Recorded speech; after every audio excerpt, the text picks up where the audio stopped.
হরে কৃষ্ণ, আপনাদের সকলকে নৃসিংহ চতুর্দশী মহা মহোৎসব তিথি উপলক্ষে সকলকে অনেক অনেক শুভেচ্ছা এবং অভিনন্দন জানাই। আমাদের কাছে এই ব্রতটি অত্যন্ত অত্যন্ত গুরুত্বপূর্ণ। নৃসিংহদেব কে? যে নৃসিংহদেব স্বয়ং ভগবান, যে ভগবান শ্রীকৃষ্ণ পরমেশ্বর ভগবান নৃসিংহদেব আবির্ভূত হয়েছিলেন তার ভক্ত তথা প্রহ্লাদ মহারাজকে রক্ষার্থে। আজকের এই ভিডিওতে আমরা আলোচনা করব যে নৃসিংহ চতুর্দশী কিভাবে পালন করা উচিত, এই নৃসিংহ চতুর্দশীর মাহাত্ম্য কি, এই নৃসিংহ চতুর্দশী পালনে সহস্র একাদশী তিথিব্রত পালন করার ফল লাভ করা যায়। ভগবান নৃসিংহদেব স্বয়ং বলছেন যে ব্রহ্মা সৃষ্টির উদ্দেশ্যে এই নৃসিংহ চতুর্দশী ব্রত পালন করেন এবং আমার পুজো করেন।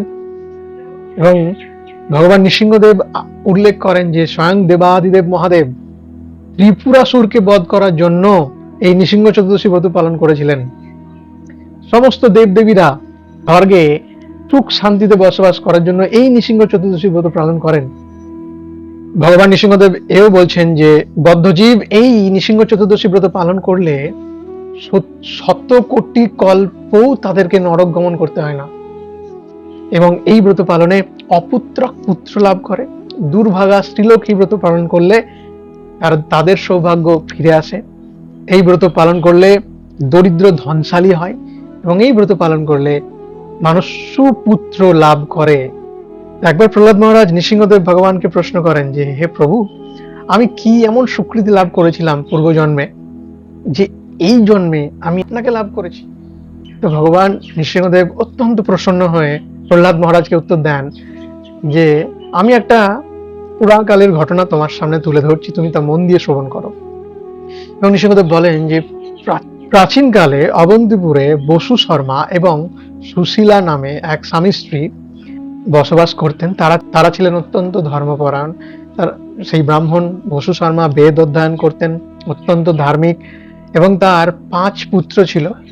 5 পুত্রের মধ্যে 4 পুত্র বেদ অধ্যয়ন করতেন, নিষ্ঠাবান, সৎ চরিত্রের ছিলেন, কিন্তু তাদের যে কনিষ্ঠ পুত্র সে ছিলেন দুশ্চরিত্রবান। তার ধর্মে কর্মে কোনো মতিই ছিল না।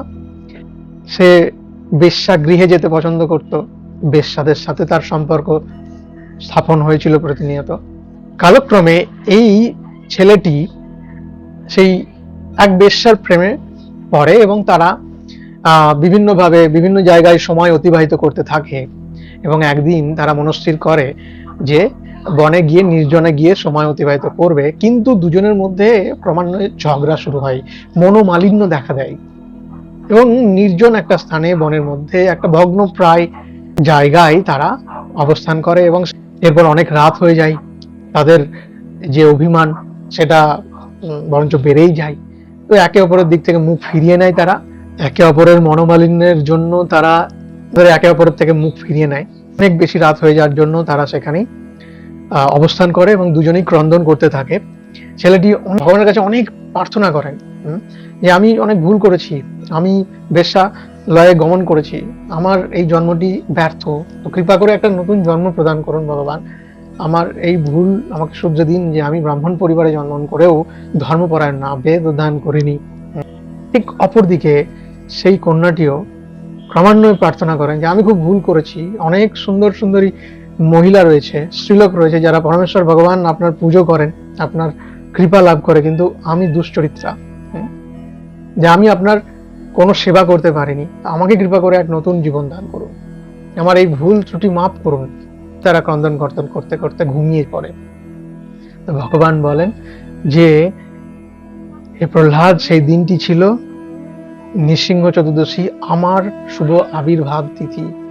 আর অজ্ঞাতসারে সেই দুজন ব্যক্তি উপবাস করে ফেলে, এবং এই অজ্ঞাতসারে তাদের এই নৃসিংহ চতুর্দশী ব্রত পালিত হয়ে যায়।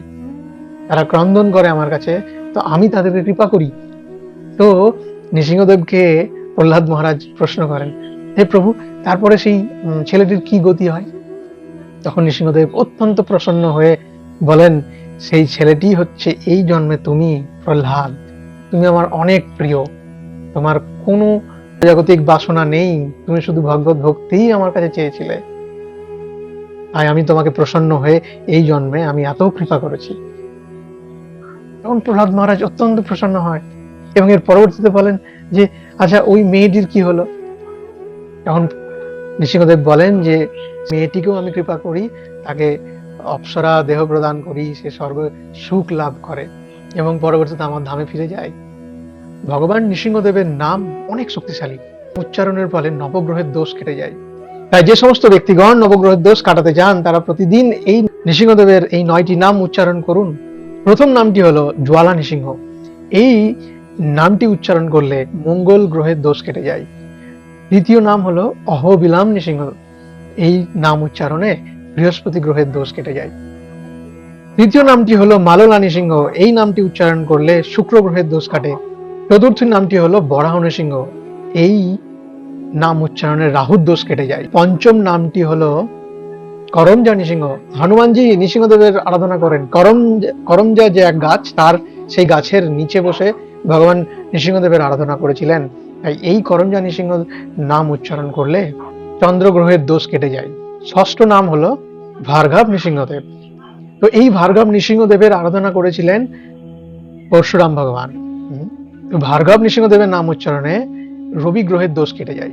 সপ্তম নামটি হলো যোগানন্দ নৃসিংহ। এই নাম উচ্চারণে শনি গ্রহের যে দোষ কেটে যায়। অষ্টম নামটি হলো ছত্রবটা নৃসিংহ। এই নাম উচ্চারণে কেতু গ্রহের দোষ কেটে যায়। নবম নামটি হলো পাবন নৃসিংহদেব। এই নাম উচ্চারণে বুধ গ্রহের দোষ কেটে যায়। আজকের দিনে এই 9টি নাম আমাদের সকলের উচ্চারণ করা উচিত নবগ্রহের দোষ কাটানোর জন্য। এখন আমরা আলোচনা করব এই নৃসিংহ চতুর্দশী ব্রত কিভাবে আমাদের পালন করা উচিত। এই নৃসিংহ চতুর্দশীর দিন আমাদের মূলত সন্ধ্যা পর্যন্ত, গোধূলি লগ্ন পর্যন্ত আমাদের উপবাস থাকা উচিত। কারণ ভগবান গোধূলি লগ্নের সময় না দিনে না রাত্রে ভগবান আবির্ভূত হয়েছিলেন এবং হিরণ্যকশিপুকে বধ করেছিলেন। তো সেই সময় ভগবানের অভিষেক হয়। তো আমাদের সন্ধ্যা পর্যন্ত উপবাস করা উচিত। নির্জলা উপবাস করলে খুব ভালো। আর যারা পারবেন না তারা জল বা ফল গ্রহণ করতে পারেন। বিশেষত এই উৎসব পালিত হওয়ার পর, নৃসিংহ চতুর্দশী ব্রত পালনে অভিষেক হওয়ার পর বিশেষত আমাদের অনুকম্পা প্রসাদ গ্রহণ করা উচিত। ডাল বা চাল জাতীয় কোনো খাদ্যদ্রব্য গ্রহণ না করাই শ্রেয়। অনুকম্পা প্রসাদ যেটা একাদশী তিথিতে গ্রহণ করা উচিত, সেটাই এই দিন গ্রহণ করা উচিত। এরপর অন্যান্য দিনচর্যার মতন আমাদের মঙ্গল আরতি করা উচিত। হরিনাম মহামন্ত্র অধিক পরিমাণে আমাদের জপ করা উচিত। হরে কৃষ্ণ কৃষ্ণ কৃষ্ণ হরে হরে, রাম রাম রাম হরে হরে। নৃসিংহদেব অত্যন্ত প্রসন্ন হন। এরপর আমরা নৃসিংহদেবের লীলা শ্রবণ করতে পারি।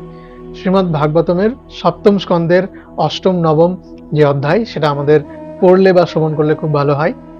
নৃসিংহদেবের লীলা, প্রহ্লাদ মহারাজের প্রার্থনা সেখানে রয়েছে।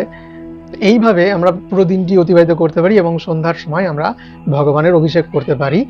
পঞ্চগব্য, পঞ্চামৃত দিয়ে অভিষেক করতে পারেন আপনারা বাড়িতে। আলেখ্য থাকলে আলেখ্যতে এই পঞ্চগব্য বা পঞ্চামৃত দিয়ে আমাদের অভিষেক করা উচিত। দুধ, ঘি, মধু, মিশ্রির শরবত, দই, ডাবের জল, এগুলো দিয়ে আমরা ভগবানকে অভিষেক করতে পারি। পানকাম একটা পানীয় যেটা ভগবানের খুব অত্যন্ত প্রিয়, তা আমরা ভগবানকে নিবেদন করতে পারি। তো এই অভিষেক করার পর আমরা তারপর এই প্রসাদ গ্রহণ করতে পারি। তো আমি চাই আপনারা সকলেই এই সুযোগটি লাভ করুন, এই নৃসিংহ চতুর্দশী ব্রত পালন করুন, তাহলে ভগবান নৃসিংহদেবের অনেক কৃপা লাভ করবেন। তো ভগবান নৃসিংহদেবের প্রণাম মন্ত্র, ভগবান নৃসিংহদেবের 108টি নাম উচ্চারণ করতে পারি আমরা। তো তুলসী পাতা ভগবানের চরণে সেই নাম উচ্চারণের মাধ্যমে আমরা অর্পণ করতে পারি, নিবেদন করতে পারি। ভগবান খুব প্রসন্ন হন। তো সেই নামগুলো এই চ্যানেলের মাধ্যমে আমরা শেয়ার করে দেব। ডেসক্রিপশন বক্সে আমি শেয়ার করব। ভগবান নৃসিংহদেবের অনেক কৃপা লাভ করুন। হরে কৃষ্ণ।